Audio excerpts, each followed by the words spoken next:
पेशावर से किस्सा खानी बाज़ार की जो स्पेशलिटी वहाँ एक रेस्टोरेंट है, वहाँ के प्रोफेशनल जो वहाँ के शेफ़्स हैं इनको यहाँ बुलाया मोमिन वीक के अंदर, ताकि ये आके यहाँ कराची के अंदर इस चीज़ को और उसके फूड को और इंट्रोड्यूस कराएं और उस टिपिकल तरीके से जिस तरह से पेशावर के अंदर इसको पेश किया जाता है।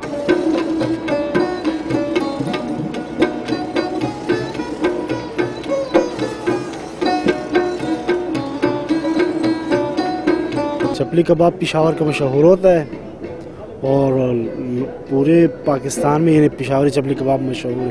खासियत ये है कि बस ये मज़ा करता है, लोग पठान इसको पसंद करता है।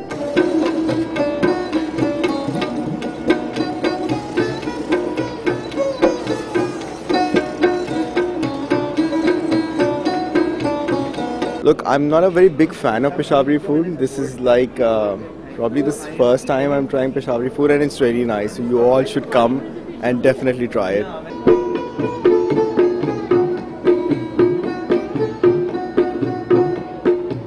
फर्स्ट एक्सपीरियंस और बहुत अच्छा है, काफ़ी अच्छा इंतज़ाम था, ambience was very good. Specifically food मैंने ट्राई किया, नमक मंडी की कढ़ाई ट्राई की, चपली कबाब ट्राई किए, भट्टा कबाब एक है वो डिश मैंने ट्राई की। तो the food is very nice और एक अच्छी एक्टिविटी है। आई मस्ट अप्रिशिएट कि एक्टिविटीज़ रेगुलर बेसिस पे होनी चाहिए और इनफैक्ट पाकिस्तान के तमाम शहरों के फूड्स वगैरह को हमें ट्राई करना चाहिए ताकि we can have a good you can say a full patriotic feel of a food across Pakistan.